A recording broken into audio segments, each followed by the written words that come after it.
आज 10/6/1972 हा जन्मदिवस आहे माझा. पण ओमकार हा माझा 14 वर्षाचा मुलगा 1 वर्ष होऊन गेली बेपत्ता आहे.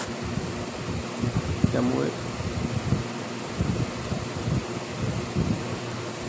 आठवण म्हणून बोललं जातं.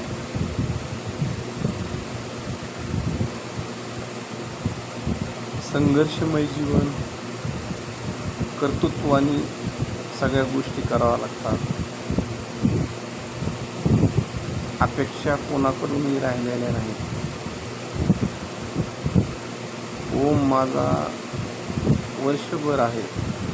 सहकार्याची भावना बांधून होते, पण असा एकही माणूस ओमला पाहिला असं नाही, किंवा दुःखात सहकार्य करायच्या भावना थोड्या प्रमाणात लोकांच्या आहेत.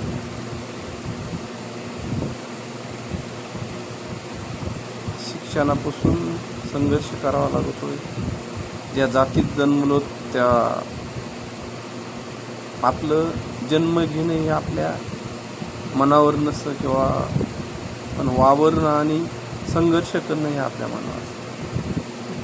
जन्म कुटुंबात घेतला म्हणजे संघर्षमय जीवन जगावं लागतं. स्वतः तो कर्तृत्व करून स्वतः सिद्ध करावं लागत असतं. निर्व्यसनी, शाकाहार एवढं आतापर्यंत सांभाळलं आणि भरपूर काही मिळालं, परंतु शोक एवढाच आहे, कुणी कोणाचं नाही, दुःखात कुणी मदत करायला तयार नाही. माझ्या शैक्षणिक जीवनात किंवा वावरण्यामध्ये अनेक दुःख जास्त झाले, सुखापेक्षा दुःख झाले जास्त.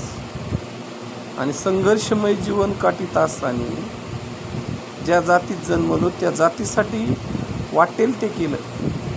1992ला गायरान अतिक्रमण केलं. समाजासाठी झटायचा प्रयत्न केला. गोर गरीब वयोवृद्ध यांना आपल्या परीनं कसा न्याय देता येईल त्याचा न्याय देण्याचा प्रयत्न केला. परंतु आपण एवढं लोकांसाठी करतो, त्याचं पुण्य म्हणून ईश्वराने आपल्याला भरपूर दिले. परंतु आम्ही अनेक गोर गरीब वंचित या लोकांच्या गरज नसताना अंगावर भांडण करून घेणे, गावासाठी काही गोष्टी अंगावर घेणे, आणि एवढं हे करून आज जी आहे ती परिस्थिती अशी की माझ्या ओमकारला कोणी पाहिलं नाही. सगळ्यात मोठं दुःख आहे. म्हणजे कुणी सांगत नाही जाऊन. आपण कुणासाठी कितीही केलं तरी काय नाही, आपलं सुद्धा नाही अशी म्हणायची वेळ आहे. आणि माझा विचार असा होऊन बसला तर मी तर चहासुद्धा पित नाही, शाकाहार करतो, व्यसन करीत नाही. म्हणून मी समाजाच्या इतर लोकांच्या काहीच कामाचा माणूस नाही ना. त्यामुळं मला मित्र कमी, दोस्त कमी, आणि ह्या गोष्टी होत असताना स्वतःच्या कर्तृत्वाने भरपूर काही कमवलं. परंतु ओमकार नसल्यामुळं मला सगळ्यात मोठी खंत आहे. आणि गरिबाला सहकार्य करावा, अन्यायाच्या विरोधात लढत राहील. ईश्वराने एवढी शक्ती द्यावी. आणि वाढदिवसानिमित्त एवढंच सांगेन की मोठी सलसल आहे की जात पाहून कुणीही सहकार्य करीत नाही. आणि विशेष म्हणजे आमचं आडनाव पाहून तर शाळेपासून संघर्षपर्यंत आतापर्यंत सहकार्य करायची कोणाची भावना नाही. कर्तृत्वाने निर्माण करून कर्तृत्व सिद्ध करणं व संघर्ष करणं, प्रत्येक गोष्ट संघर्ष करून ऐश्वर्य निर्माण करून ठेवले.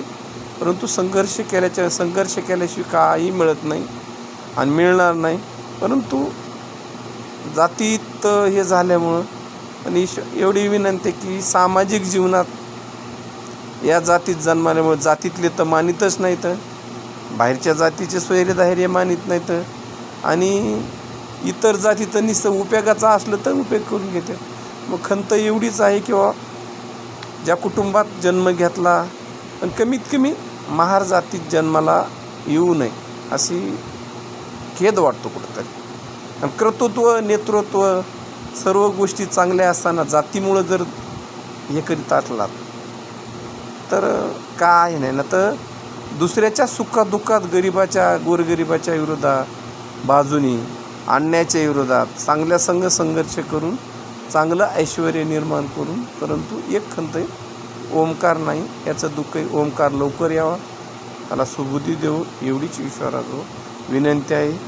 अन्यायाच्या विरुद्ध लढण्याची सुधाकर नाव आहे, पण सुधारक म्हणून आत्तापर्यंत कामं केलेली आहेत, कामं करीत राहील हीच ईश्वराजवळ विनंती. माझं आरोग्य, माझं कुटुंब, आई आणि सर्व गोष्टी सुखाच्या राहोत एवढंच